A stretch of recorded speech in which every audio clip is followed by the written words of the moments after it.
Had when last we left off, we had just left the police station.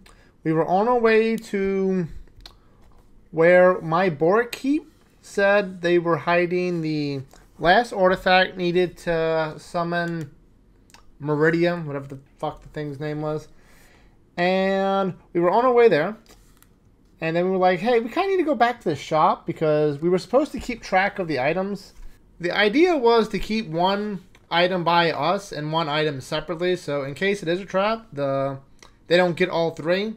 So we're like, you know what? You know, that was oddly suspicious. Let's go back to the shop and just make sure it's still okay. And we get back to the shop, and wouldn't you know it, my other Keep Not's dead, which is horrifying because now we are extremely short-handed in the shop. But even worse than that, they stole the mug of Ending, which is uh-oh. So we go to the temple.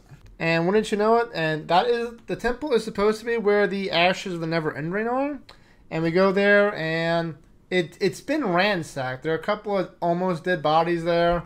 There are a few cultists left. We have a big old fight. We win.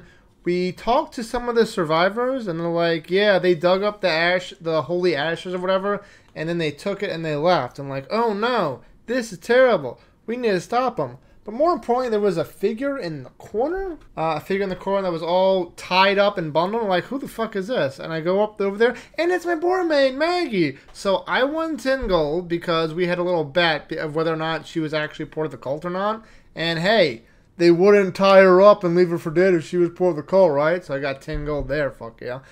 Then anyway, so she leaves. We mill around a little bit, and then we noticed that one of the people we were talking to, one of the survivors, kind of passed away due to his injuries, which is, she's like, the DM's like, yeah, he was very wounded and no one cast any cures on him, so he kind of passed away. And that's when the Reddit character really had a little, man, that's terrible. I can't believe we let that happen. And I'm like, oh my god. He's having a turning point. He no longer wants to be the murder hobo. He wants to help people, who wants to save people. Who am I kidding? He just wanted to murder him himself. I'm like, son of a bitch, dude. Come on. And then what we learned from Maggie is that her brother is an actual medium for Megatron or whatever his name was. And that's why her brother is hooked up in the cult. He's a medium. And they are going to do some junk tonight to summon this thing. And we need to get on that right there. So okay, we're gonna we learn that their cult thing, their summoning circle, is happening in an old abandoned mansion near like a little walking distance from the town. So we go there. We're like, we case the place out. We noticed some really spooky stuff in. So, I mean, at this point, the DM has said, she wants to run through the whole campaign. So, even if we party wipe, she's just going to make us roll new characters and continue the story. So, I'm like, okay, that's all I needed to hear. Leroy Jenkins. And I just burst through the front door. The pussy of vengeance decided to climb up to the roof and case that place out. But once I go in, he's like, okay, it's showtime. So we all go in off the ground floor. They are currently trying to summon Miss Bellum, whatever her name. And it's like, wait, how are they summoning them? They've only got 2 of the 3 things, right? It's like, yeah, well, just because they only got 2 of the 3 doesn't mean they can't summon them. It just means it's going to be a little wonky. So we go to town. We beat them up. We save the day thanks to the Powerpuff Girls. And that was where that session ended. But that was too short to make a video of, so we're going to continue, right? So, we go back to the tavern. A couple of days have passed. There's a little time skip involved. And I noticed on my bulletin board that I have, there's a couple of flowers. There's a couple of flyers for some new shit. There's a meteor shower and astral plane tours. Everybody's like, meteor shower sounds stupid. Who wants to go to see a meteor shower? Astral plane tours, that sounds pretty bitchin' now. Yeah. And the Reddit character's like, yeah, do you know how many rich people probably be at the astral plane store? We could rob them all and kill them. I'm like, What? Why? Why, dude? Simmer down. Two of the characters talk to the blacksmith. They sell some shit. They sell like all the enchanted shit that was just used to make the cultist sacrifice. Because, you know, that's not going to come back to bite us in the ass anytime in the future. It's fine. And everybody comes back, meets back up at the boar, and everything just goes to shit. Like, there was like massive eruptions, earthquakes happening all around the city. We go to Bob's, which is like another rival bar, bakery, something like that. And there is just this weird, like, crystalline tree that has just burst through the ground and just like completely destroyed the thing.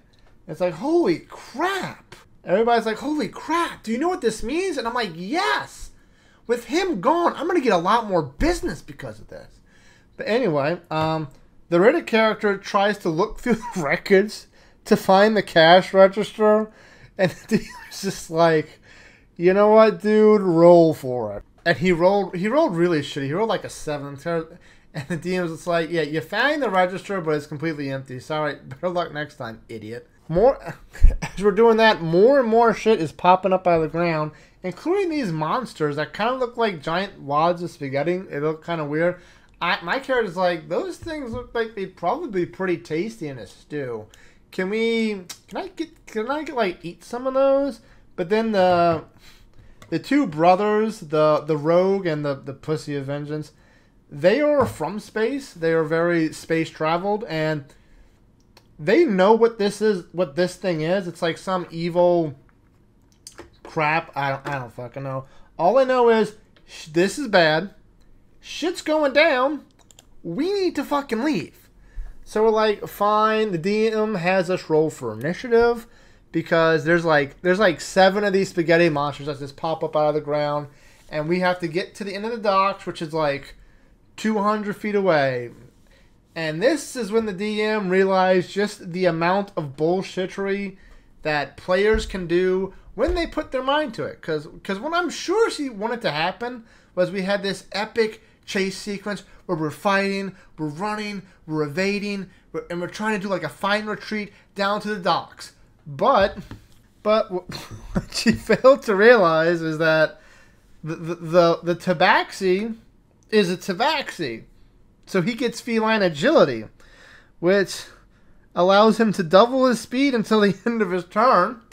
The rogue had a potion of haste, which he downed, which allowed him to have a whole lot of movement.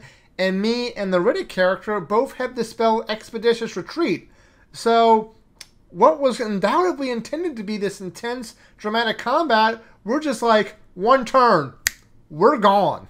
And the DM's is like, okay, next scene. So we get down to the docks, and there's the big ship that's doing the astral plane chores. It is the only ship that is capable, that we can see that's around, that can actually get off the planet. All the other ones are just more traditional seafaring ships that aren't gonna do shit because this is like a planet-ending thing or whatever. But there are a bunch of bandits. They're holding the ship hostage, and they're about to steal it. However, the pussy of vengeance, who has like a speed of 120 at this point, just barrels through the crowd, hits the bandit leader in the face, intimidates him to let them go, and they're like, okay, 'cause he rolled like a nat 20 on the intimidation. The DM's just like, fine, there goes that encounter too. I don't care, it's whatever. So, all the bandits leave. The captain's like, thanks, you're all invited aboard the ship. Let's get the hell out of here. And then we fly into space. We're going to the Rock, if you saw what it's cooking. We get attacked by space elves by the Xerxian Empire. I believe they dropped... I believe the story is that they dropped this thing on us to take over the planet. Which, I don't know why you would want to take over a planet that's being overrun by crystalline structures and spaghetti monsters. It was very late. I am not a night owl. I am an early bird. My notes are very weird at this point. But we did take over the space elf ships. We kind of just yeeted them all off. And that was where that second session ended. And that is it for this. Later, fuckers. Bye.